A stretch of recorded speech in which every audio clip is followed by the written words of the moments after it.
안녕하세요. 오늘은 여러분과 함께 누가복음 19장 그 삭개오 이야기를 좀 새롭게 파헤쳐 볼까 합니다. 아, 삭개오 이야기요. 정말 유명한 이야기죠. 네, 그렇죠.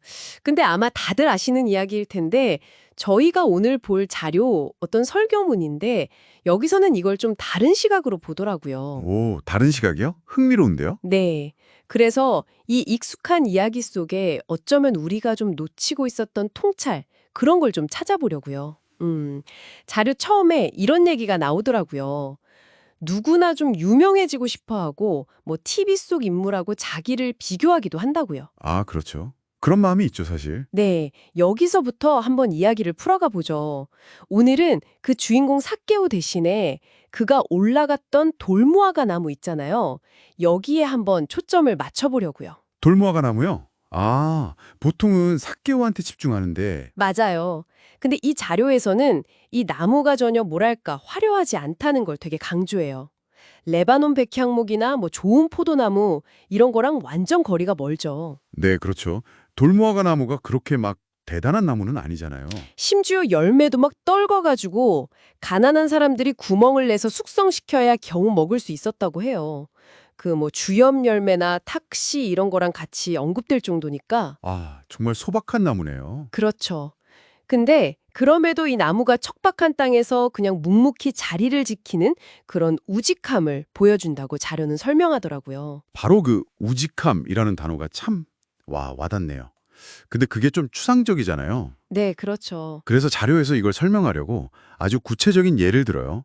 혹시 짜장면 교수님이라고 들어보셨어요? 김태교 교수님? 아, 짜장면 교수님. 얼핏 들어본 것 같기도 하고요. 네. 이분이 한 대학에서 무려 50년을 계셨는데 학생들한테 늘 짜장면을 사주셨대요.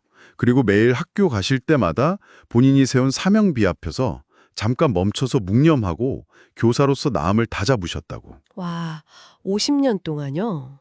대단하시네요. 심지어 신발이 해지면 낚싯줄로 직접 꿰매 신으실 정도로 자신한테는 되게 엄격하셨다고 하더라고요. 아, 정말. 네.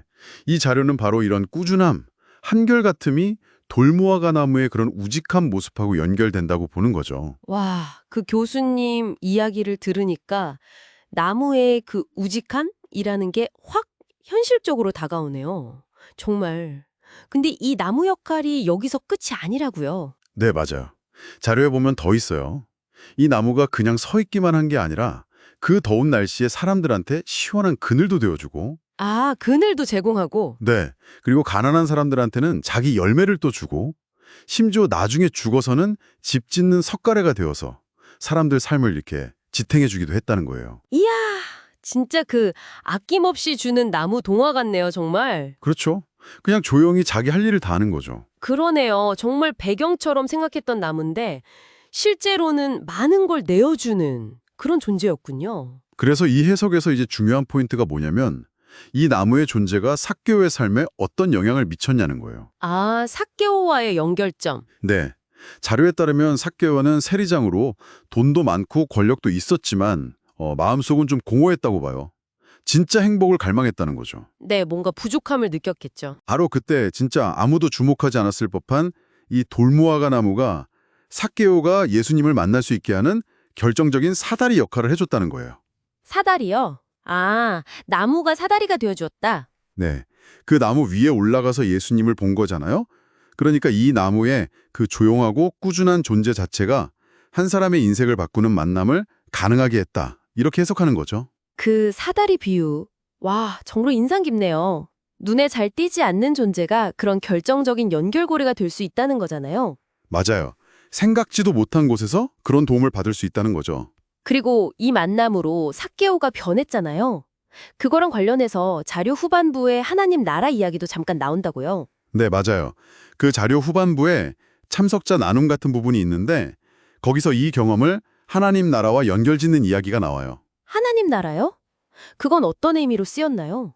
여기서 말하는 하나님 나라는 뭐 부나 명예 같은 그런 바깥의 것이 아니라 내 상황이 어떻든 간에 그냥 내 마음속에 찾아오는 기쁨. 아, 내적인 경험. 네.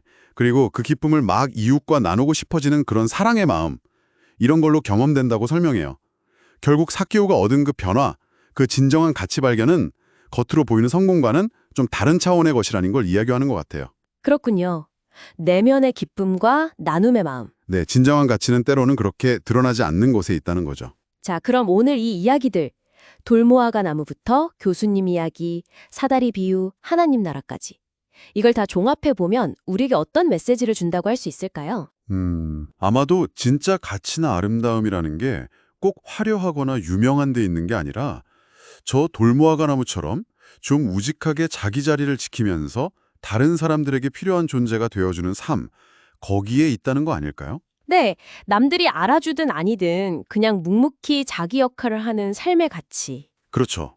특히 그 사다리 비유는 우리 각자에게도 한번 적용해 볼 수 있을 것 같아요. 아, 우리가 사다리가 될 수도 있다? 네. 뭐 자료의 해석처럼 여러분이 그냥 자기 자리에서 꾸준히 살아가는 그 모습 자체가 뭐 세상이 크게 주목하지 않더라도 누군가에게는 정말 중요한 어떤 전환점, 예기치 못한 사다리가 되어줄 수 있다는 거죠. 와, 우리가 모르는 사이에 누군가에게 그런 존재가 될 수도 있겠네요. 네. 충분히 그럴 수 있죠. 마지막으로 여러분께 이런 질문 한번 던져보고 싶네요.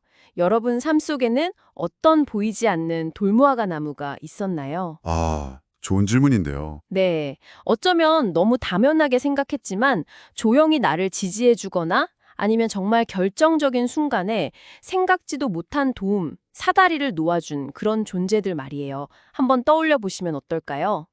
그리고 더 나아가서 나는 내 자리에서 어떻게 다른 누군가에게 그런 돌무화과 나무 같은 존재가 될 수 있을까? 이것도 한번 생각해 보시면 참 의미 있을 것 같습니다.